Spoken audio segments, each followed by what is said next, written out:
तो विद्यार्थियों, हिंदी लोक भारती कक्षा 9वीं का पन्ना नंबर 8 पर पाठ 3 जो पूरक पठन है कबीर हजारी प्रसाद द्विवेदी लिखित, पिछले भाग में हमने उसको शुरू किया है कि किस प्रकार से संत कबीर का जन्म हुआ, किस प्रकार संत कबीर का स्वभाव है और संत कबीर दास के बारे में वह कौन सी शाखा के संत है उसके बारे में मैंने आपको बताया है। और उनका वो जो काम करते थे, सूत काटना और कपड़ा बनाना, ये उनका क्या था, काम था। और उनका जन्म जो हुआ है वह तालाब में, ऐसी मान्यता है कि तालाब में एक कमल का फूल था और उसके फूल पर, उस मनोहरी पुष्प पर एक बालक के रूप में हुआ। फिर उनके दोहे भी हमने देखे हैं पिछले भाग में। अब आगे का जो भाग है वह आज हम देखेंगे पन्ना नंबर 9 पर। बच्चों, मुझे ऐसा लगता है कि हम जो वीडियो ये बनाते हैं, पाठशाला में अध्यापन करना या पढ़ना और ऑनलाइन पढ़ाना, इसमें बहुत ज़्यादा अंतर है। कक्षा में जब आप अध्ययन करते हैं तो हमारा ध्यान आपके ऊपर होता है, शिक्षकों का ध्यान आपके ऊपर रहता ही है कि ये विषय ज़्यादा से ज़्यादा आपके समझ में आए। इसलिए हम क्या करते हैं, ज़्यादा से ज़्यादा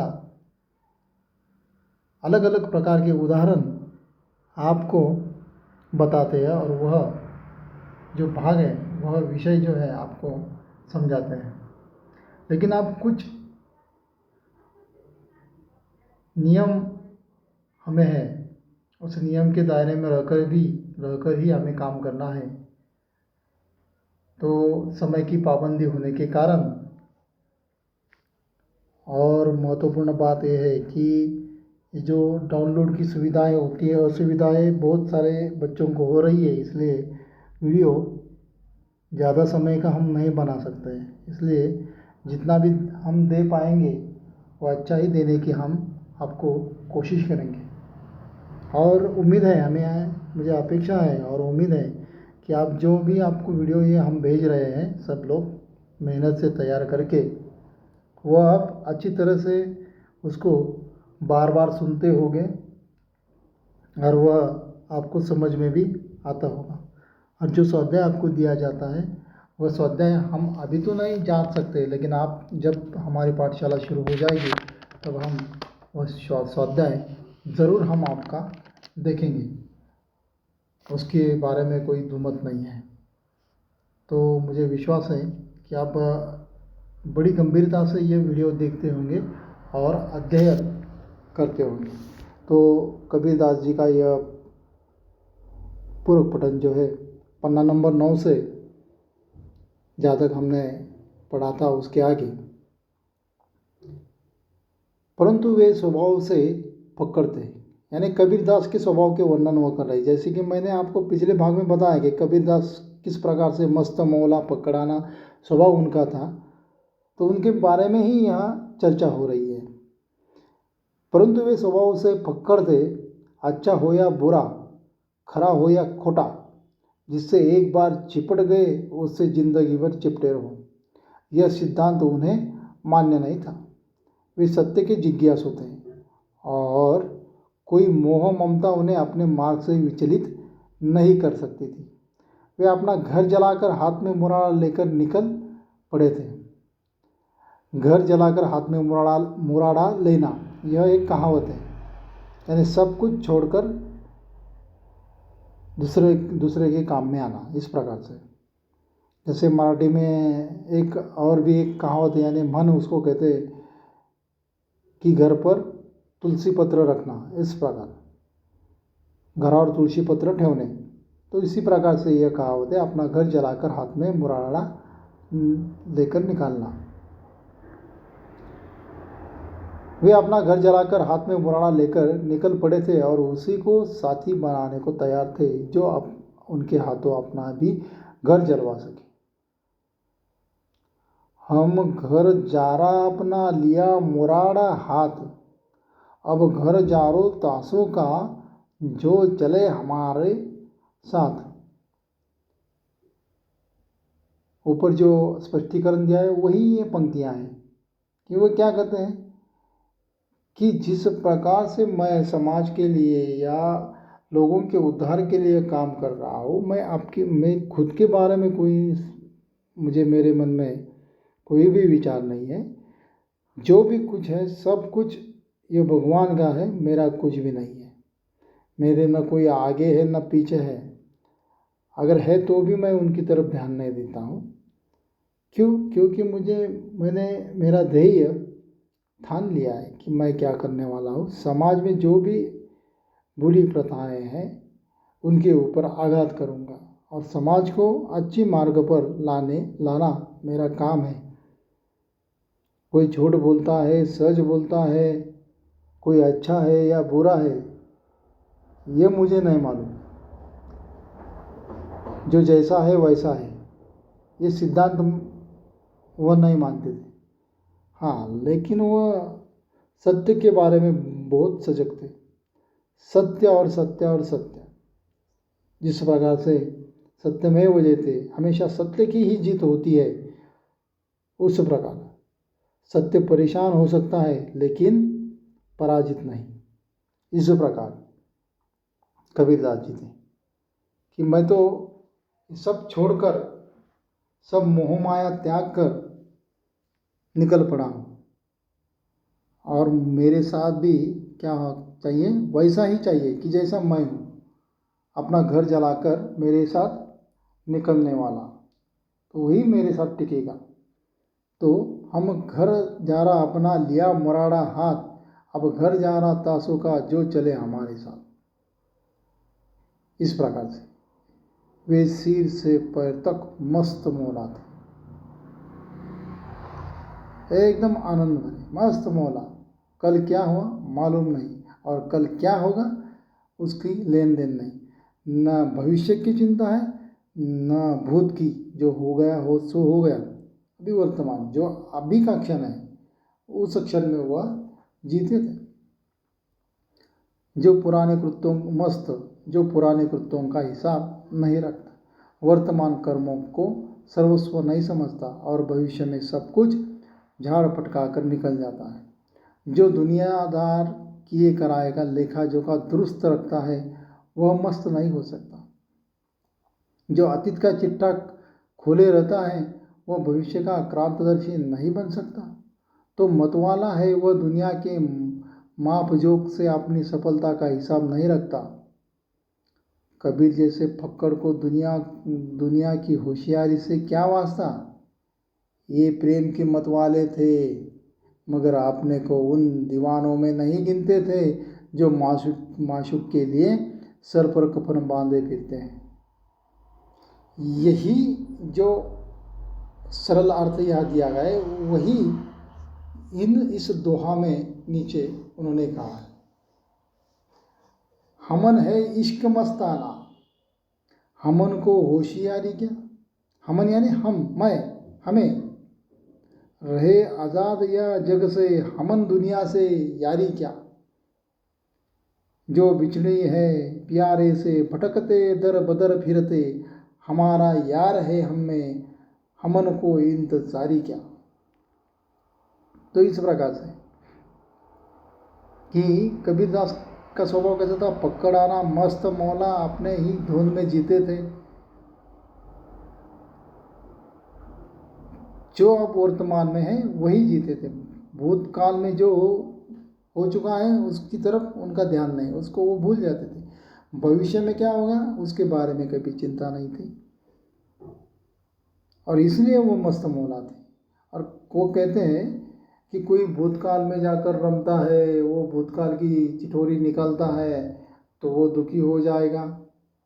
वह अपना वर्तमान काल भी खराब कर देता है और जब खुद का अभी का वर्तमान काल खराब हो जाएगा तो भविष्य काल भी क्या होगा, खराब ही होगा।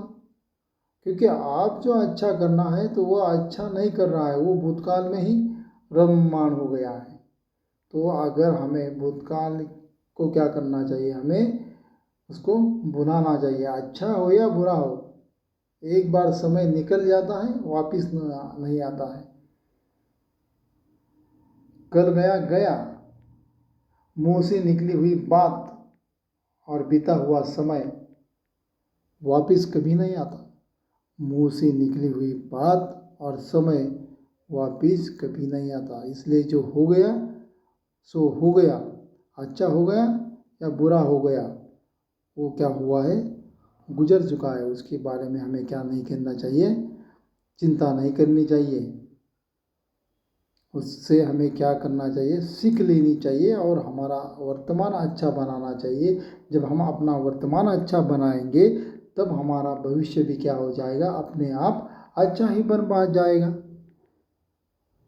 तो जो अतीत का चिटोरा खोलता है तो उसका वर्तमान भी खराब हो जाता है और भविष्य काल भी। इस प्रकार से वह कहते हैं, वो मतवाला नहीं बन सकता, वो आनंदी नहीं रह सकता।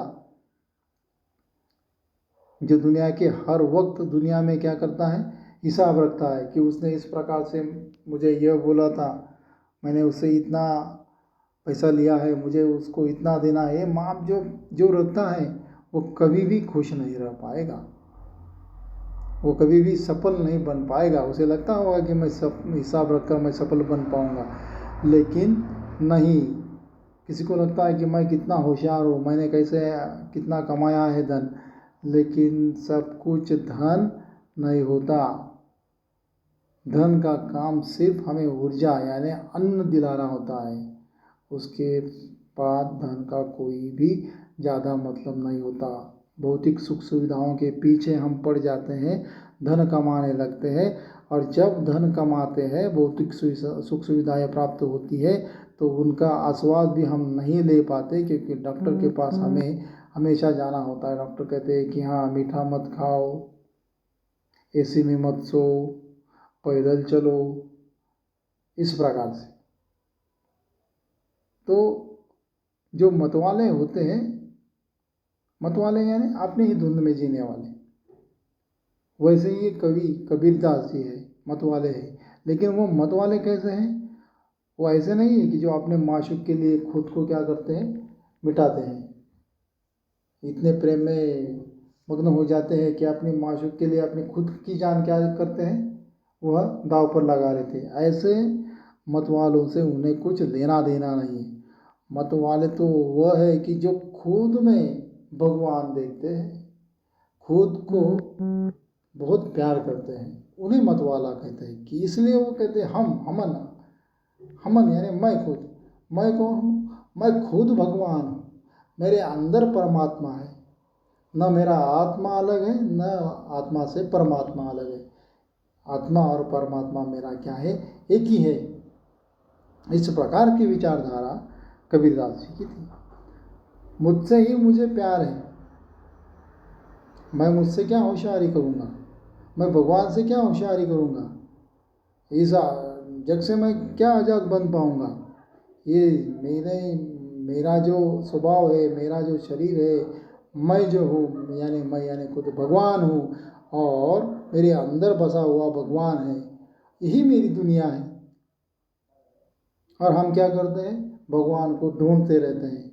जब हम खुद में भगवान पाएंगे, देखेंगे, तब हमें दूसरों में भी क्या हो जाएगा, भगवान मिल जाएगा। तो हमें दर दर भटकने का कोई मतलब नहीं रहेगा। हमारा यार तो हम में ही है, तो हम क्यों इंतजार करें। इसलिए ये फक्कड़ राम किसी के धोखे में आने वाले न थे। दिल जम गया तो ठीक है, और न जमा तो राम राम करके आगे चल दिए। योग प्रक्रिया को उन्होंने डट कर अनुभव किया, पर जची नहीं। उन्हें यह परवाह न थी कि लोग उनकी असफलता पर क्या क्या टिप्पणी करेंगे। उन्होंने बिना लाग लपेट के, बिना झिझक और संकोच के ऐलान किया, आसमान का आसरा छोड़ प्यारे, आसमान का आसरा छोड़ प्यारे, उल्टी देख घट अपन जी, तुम आप में आप तहकीक करो, तुम छोड़ो मन की कल्पना जी। आसमान अर्थात गगन, चंद्र की परम ज्योति, जो वस्तु केवल शारीरिक व्यायाम और मानसिक श्रम दमादि का साध्य है, वह चरम सत्य नहीं हो सकती। केवल शारीरिक और मानसिक कवायद से दिखने वाली ज्योति जड़ चित्त की कल्पना मात्र है, वह भी बाह्य है, कबीर ने कहा। और आगे चलो, केवल क्रिया बाह्य है, ज्ञान चाहिए, बिना ज्ञान के योग व्यर्थ है।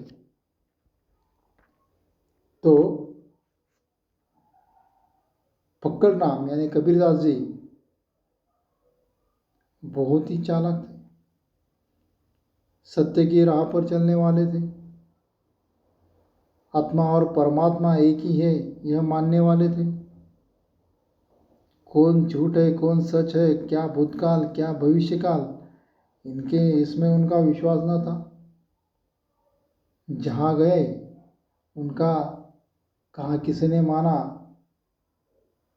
तो वहाँ वह टिक गए, दिल जम गया या दिल लग गया तो वह कुछ दिन वहाँ रह लेते हैं, और नहीं तो वह क्या करते, राम राम करके आगे चल जाते हैं। योग प्रक्रिया वो करने की कोशिश उन्होंने की, योगी बनने की कोशिश की, ध्यान धारणा करने की कोशिश की, लेकिन उनका मन नहीं माना, और बड़े प्रयास के बाद उन्होंने वो योग क्रिया भी क्या कर दी, त्याग दी।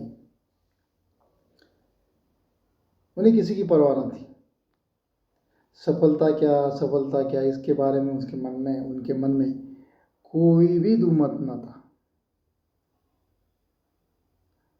वह बिना हिचक झिझक के साथ वह अपना कार्य हमेशा करते थे, और जो भी उनके मन में आता था वह बिना किसी को डरे हुए, क्योंकि डर तो उनके मन में कभी नहीं था, जो बोलते थे सत्य वचन थे। वो फिर क्या करते थे, अपना जो मन में आया वह, जो मन में आया यानी क्या, जो परमात्मा ने उन्हें बोलने के लिए कहा, जो मन में आया यानी क्या, जो भी वह दे रहे हैं वह अच्छा ही दे रहे हैं। जो मन में आया यानी क्या, कि जो समाज में रूढ़ी परंपरा है उसके ऊपर जो आघात करने वाले शब्द हैं वह वे लोगों को सुनाते थे, लोगों को सही राह पर लाने की कोशिश हुआ करते थे। हम एक दूसरे के ऊपर बहुत निर्भर होते हैं आजकल।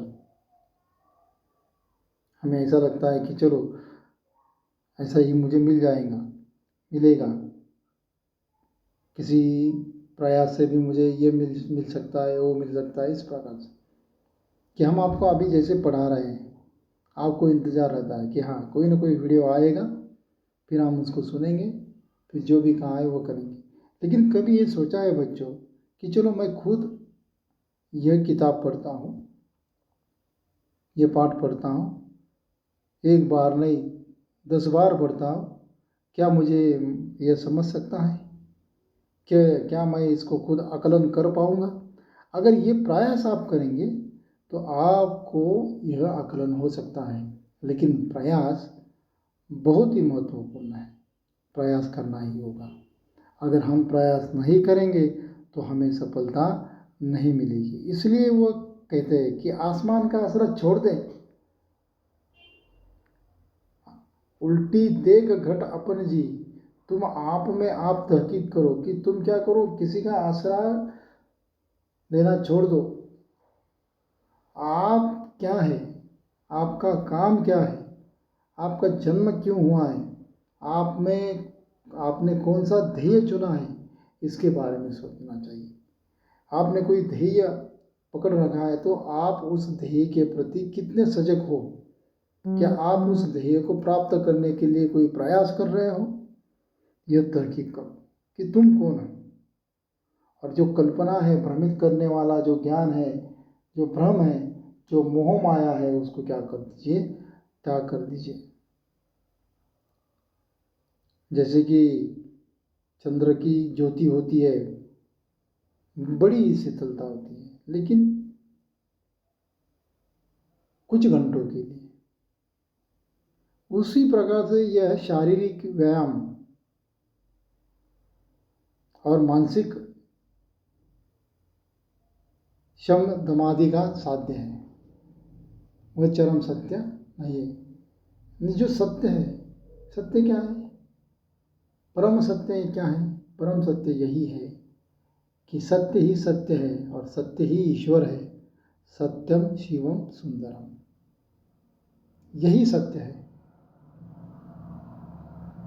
और जब हम यह मान जाएंगे, ये जब यह चरम सत्य हमारे सामने आ जाएगा, हमारे मन में बैठ जाएगा, तो हम इस मोह माया भरी दुनिया से हम क्या करेंगे, अलग हो जाएंगे और मस्त मौला बन जाएंगे। सिर्फ कृति या सिर्फ मानसिक कल्पना से नहीं, हमें तो क्या करना होगा, उसके लिए कृति ही करनी होगी, अंदर से भी और बाहर से भी। दोनों की जो क्रिया है एक ही होनी चाहिए, और वही ज्ञान हमें क्या होगा, सत्य की तरफ लेकर जाएगा। इसलिए बिना ज्ञान का हम कुछ भी नहीं प्राप्त कर सकते। यहाँ तक ये जो दूसरा भाग है कबीरदास जी का, जो हमने देखा, अगले भाग में यानी भाग क्रमांक 3 में जो उर्वरित पूरक पठन है उसके बारे में हम विश्लेषण करेंगे। बच्चों, आप यह पढ़ते होंगे, अच्छी तरह से पढ़ो, अच्छी तरह से बार बार वीडियो को सुनो। अगर आपको कुछ समझ में नहीं आता है तो अभिप्राय दीजिए, कमेंट्स में अभिप्राय आप उसको दीजिए, सब्सक्राइब कीजिए, जो भी नए वीडियो आपको आएंगे आपको मिल जाएंगे। तो बच्चों, फिर मिलेंगे। धन्यवाद।